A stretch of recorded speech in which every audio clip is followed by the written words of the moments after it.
It is my privilege to be here this evening with Jack Ma, one of the great entrepreneurs of our time, of course, the founder of Alibaba. And we have so many things to talk about over the next half an hour. And of course, we also want to try to get to your questions as well. We're going to talk about Alibaba, of course, but also China, the Trump world that we all live in, globalization, trade, and so many other issues.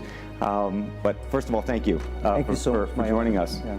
Let me start with this, which is to say that you just spent some time inside Trump Tower and went to go visit with Donald, our president-elect in the United States. Tell us about that meeting. Well, it's a very productive meeting, much better than I thought, than I expected. What did you expect?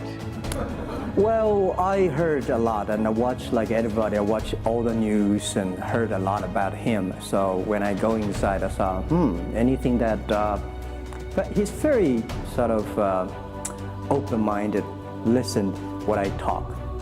So I think I'm very happy about results. And finally, when he said, he said, Jack, let me walk you down. I think he's very happy about the results we had. Can I ask, how does a meeting like that happen?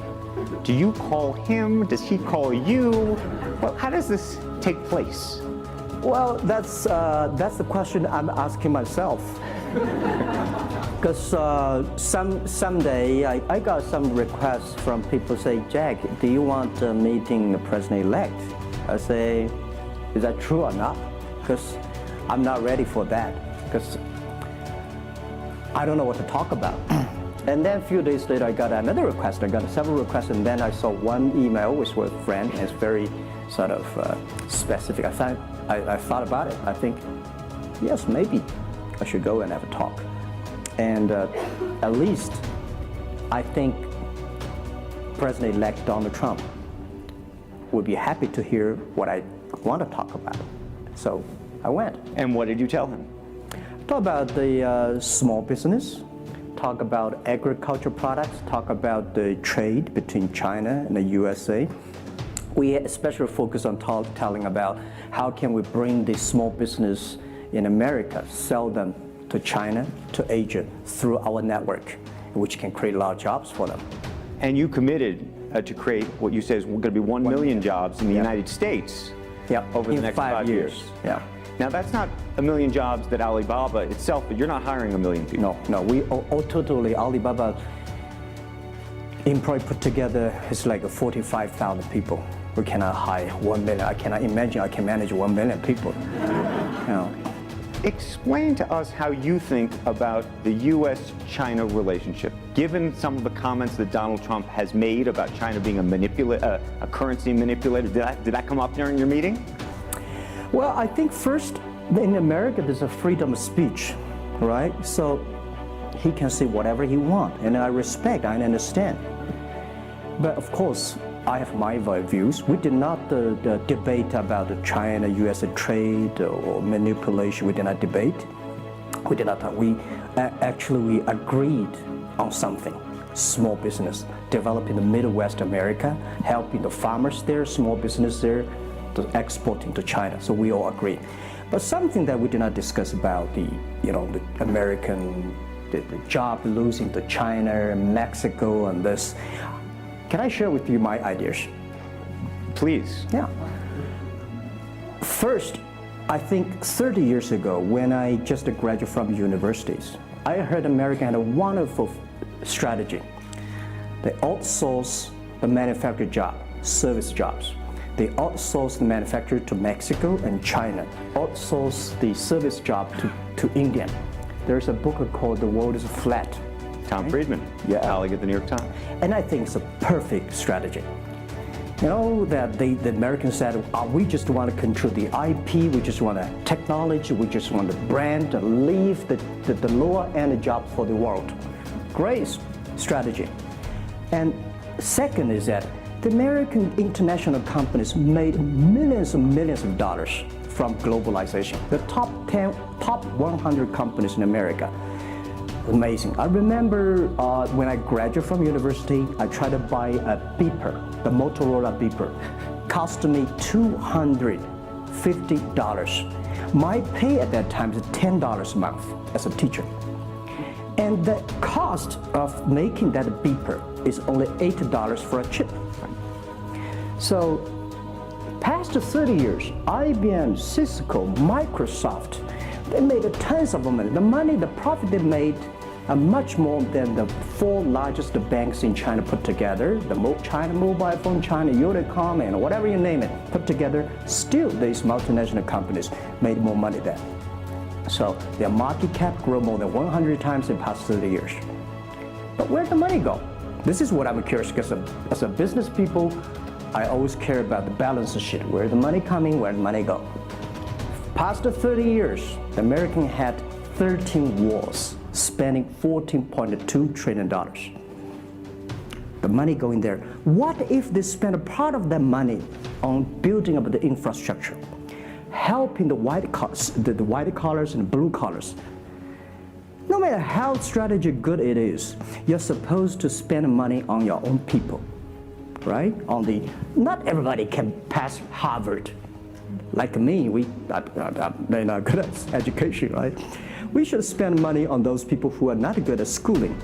And the other money, which I'm curious about, is that when I was young, I heard America is about Ford and Boeing, those big manufacturing companies. The last 10, 20 years, I heard about is Silicon Valley and Wall Street.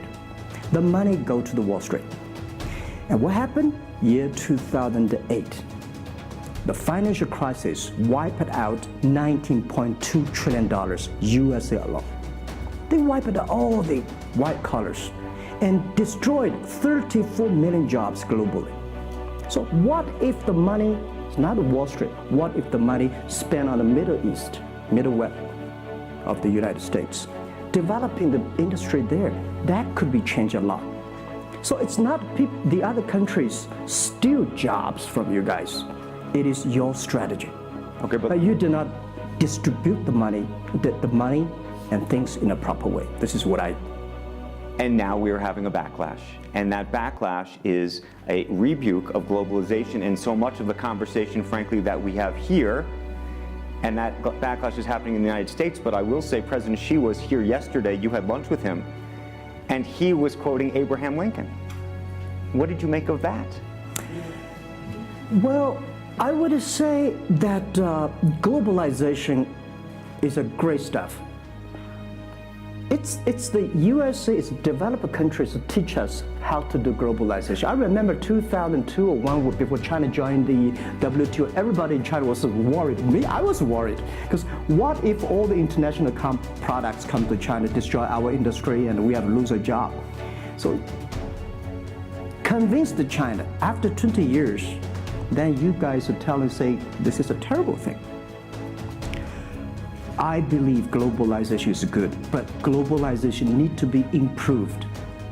This is Donald Trump, President-elect, want to solve it, the problems. That globalization, I think, should be inclusive globalization.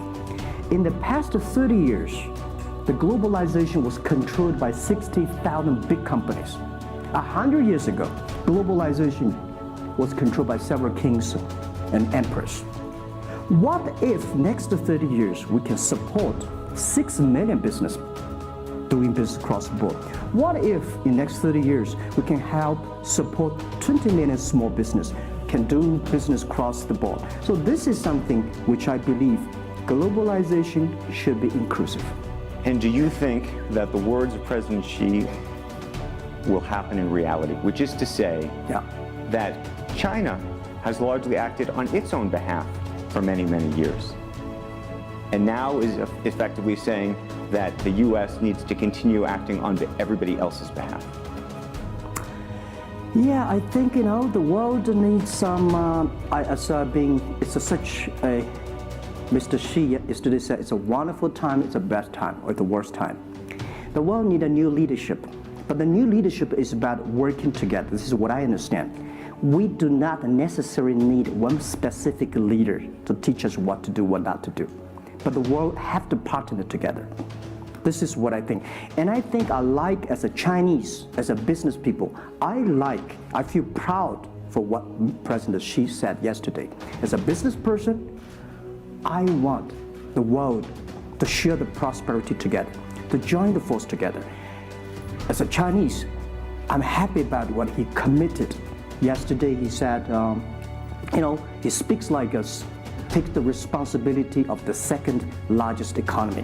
As the China's second largest economy, he has to take some responsibility. This is the first time I heard a Chinese leader make number commitment. He said, next 10 years, we are going to import $8 trillion US. This make me feel excited because China is transforming from exporting to importing.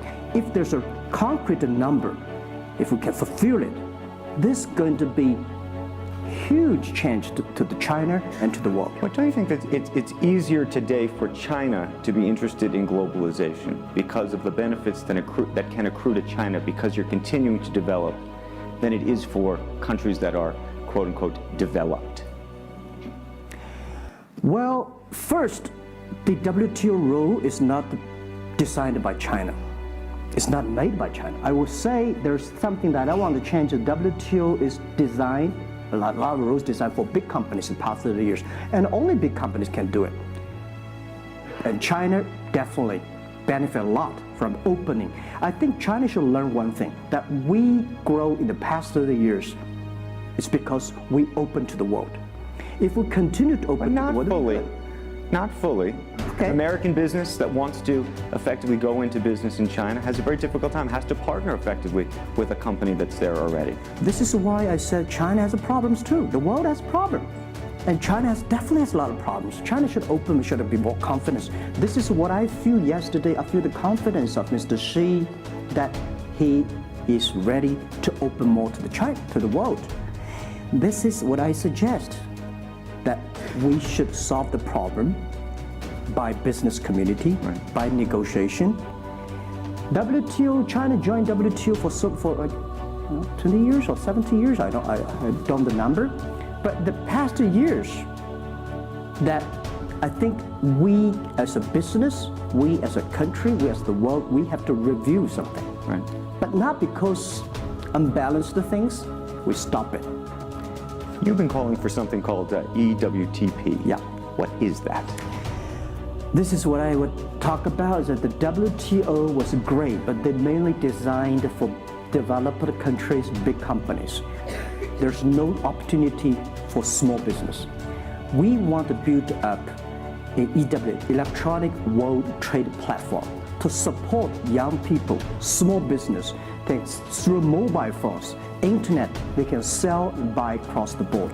And the other thing is that WTO is a very interesting organization. When you put the Doha round, when you put 200 government officers in one room, ask them to agree on something, it's impossible. I can never imagine that they can agree on something together. Business should be designed by business people. So we believe EWTP should be something that the business people sit down together, agree on something, negotiate on something, and get endorsement from the government. I want to talk a little bit about Alibaba and the model itself, because I think for many in the West, if you will, they don't necessarily understand it. And to the extent that Unfortunately, the extent that I could try to compare it to Amazon, which I know you think is an unfair comparison, one of the things that's so fascinating to me is that Amazon and Jeff Bezos have pursued what might be described as a very asset-heavy business model. They're buying airplanes. They want to own the entire supply chain from beginning to end. And Alibaba has effectively an asset-light business. It is very much, in terms of the retail piece of this, the opposite. You don't want to own the warehouses. You don't want to own the logistics companies. How do you think about that? Is Jeff Bezos right, or are you right? And is there going to be a meeting in the middle? I hope both are right. And because the world can never have one model. If the world has only one correct model, the world is too boring. Right? We need to have all kinds of models. And the people who do the model should believe in the model. And I believe what I do. Right? The difference between Amazon and us. Amazon is more like an empire. Everything they should control themselves, buy and sell. And our philosophy is that we want to be an ecosystem. Our philosophy is to empower others to sell, empower others to service, make sure the other people are more powerful than us.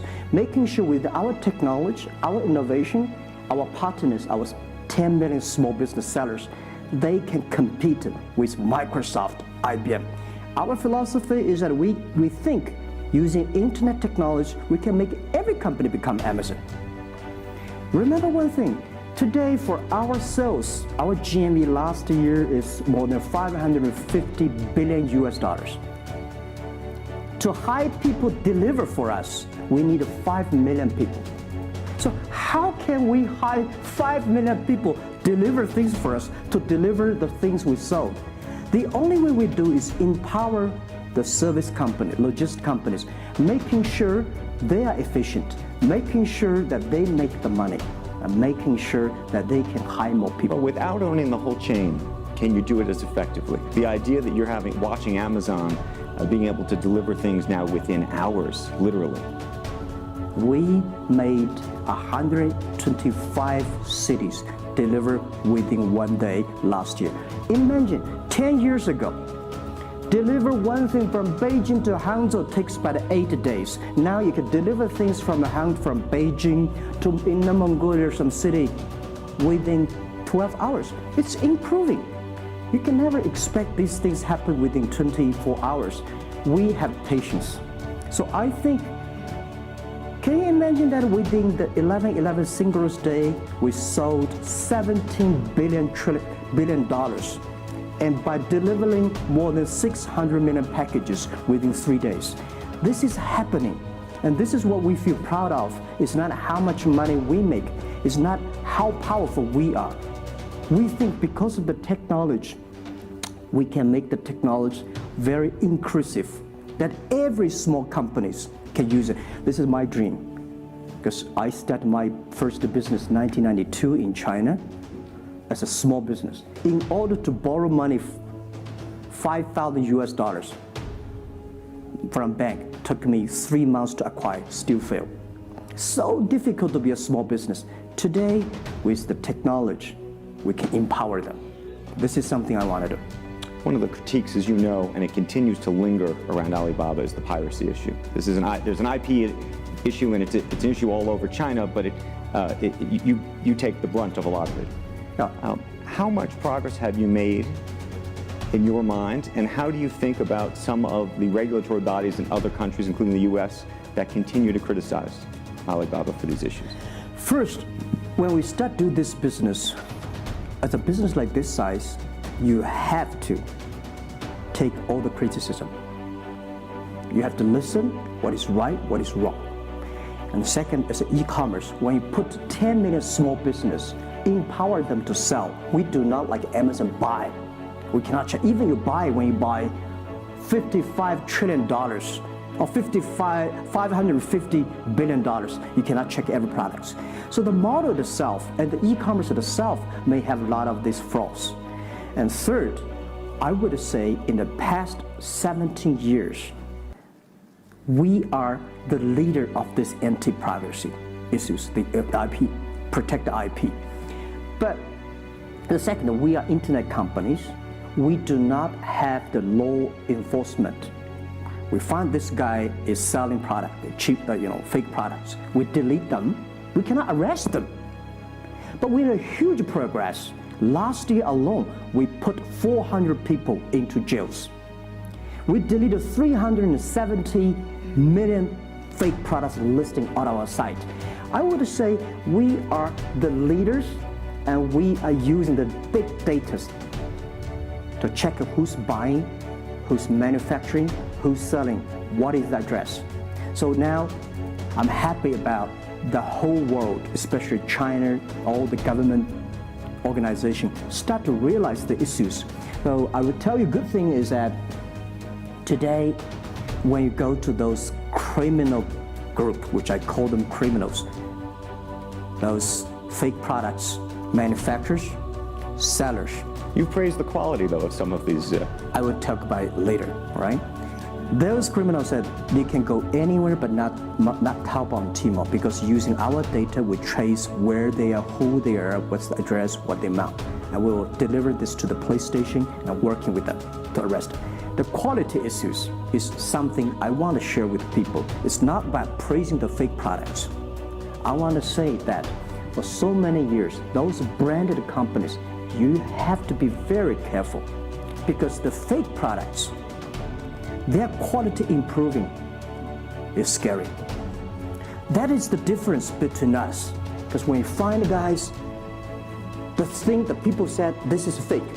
And you have to find people, you have to find a third-party institution to check it is fake or not.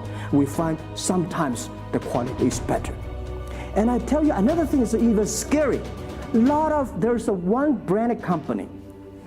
He said, we are selling fake products. We check everything, there's nothing wrong.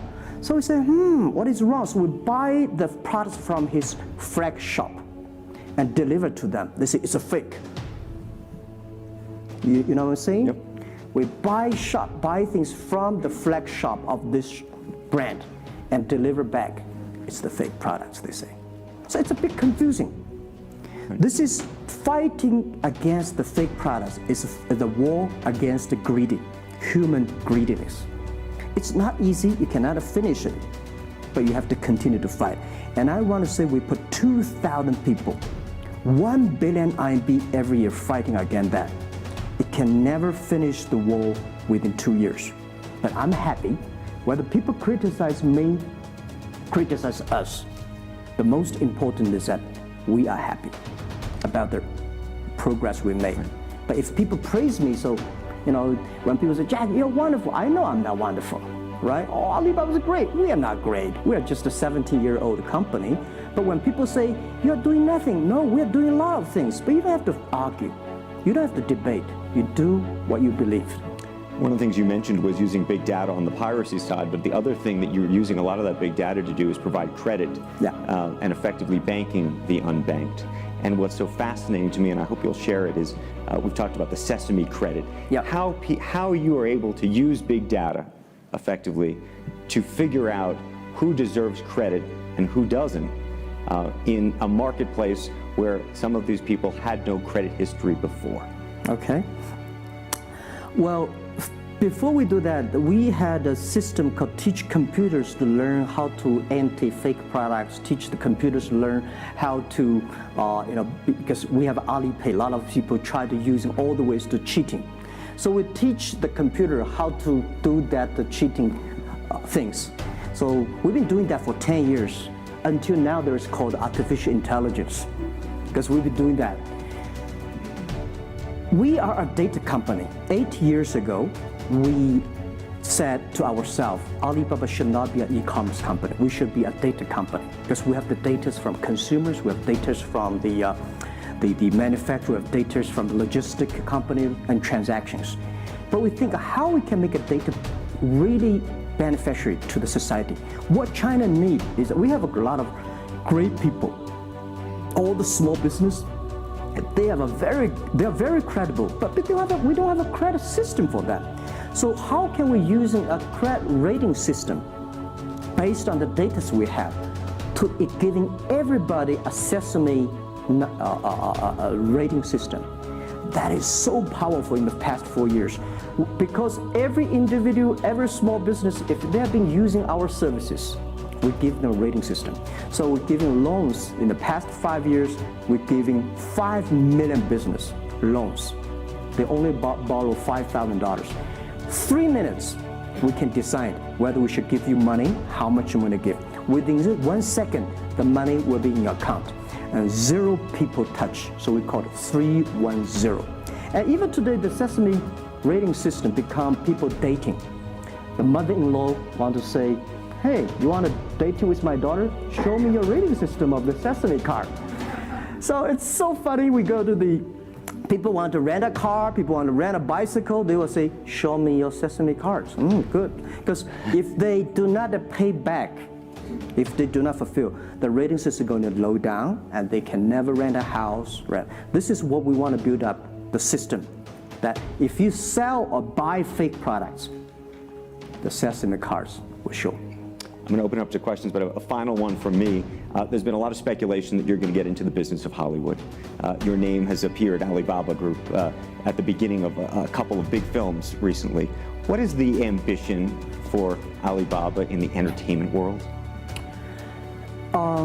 The beginning was like this. Several years, every 5 years, we have a review for our strategy. Now, our strategy is always look at the 30 years and 10 years. Every strategic decisions we make, we have to ask one question. Is this decision we made solve society problem? Because we believe the bigger social problem you solve, the more successful you are. So if we do this cannot solve any social problems, we don't do it. Second, is this project is going to be successful in 10 years? If it's going to be successful in 10 years, let's do it. If it's going to be successful in 1 year or 1 month, now what I would say, forget about it. Because why you can be successful in 1 year or 1 month? So we all have to put parallel. And 5 years ago, we had a big debate about 10 years later, 20 years, what are the things that China society and the world want? So we say happiness and health. 2H strategy. So happiness and health. We believe Hollywood, the movie industry, bring people happy. Because today, nobody is happy. Rich people not happy, poor people not happy, At least when I watch a movie, I feel happy about it, right? So I think we should partner with the Hollywood, especially like a lot of, we have a different way of living. And in China, the movie, we have a lot of heroes, but China movies, heroes always dead. The American movie hero never die. If all the heroes die, who want to be the hero? So my movie, I want to make the hero live. Right, so this is, I think we should learn a lot. And it's only about 2 years, so we have another 8 years to go. I want to make our company that it's not e-commerce. It's something that giving people inspirations, giving people, because I learn a lot. For example, I always say that my favorite movie, Forrest Gump. Life's tough. This is I learned, and that inspired me. That is why when people call me crazy, stupid, past the 70 years, you're crazy, you're doing something never work. You're stupid, how can you do that model? Amazon this model, eBay this model, why Alibaba this model? I told myself, Forrest Gump said, go ahead. Never care about what the other people. And the other thing, Forrest Gump said, nobody make money out of the catching whales. People make money by catching shrimps. So we serve small business. Fair enough. Jack Ma, we should probably end it there because we're going to run out of time, but I thank you. Thank you so much for the conversation. I promised we'd sneak in a question or two, and we literally have 2 minutes, and they're going to get upset with me. If you have a question, and we're going to, I got to beg you to do it within literally, a second. So go for it right there. Okay, I'm not going to say that China and the US is going to have a trade war, but if the Trump administration can tap on China in terms of trade agreement, is that going to hurt Alibaba? Well, I don't think so. I think China and the US should never have a trade war. We'll never have a trade war. And I think we should give President-elect Donald Trump some time. And he's open-minded, he's listening. And I think the war, it's so easy to launch a war, but it's so difficult, almost impossible sometimes to terminate a war. Iraq war, Afghanistan war, is that finished? No. Trade war, I believe one thing, when trade stops, the war starts. Trade is something that people start to communicate. Trade is something people exchange culture and value. And I will be happy if China and USA agree on something and Alibaba business model destroyed. I will destroy Alibaba model by stopping the war between. Because how can you imagine the first largest economy of the world, second largest economy of the world, have a trade war? It's going to be a disaster for two countries and for the world.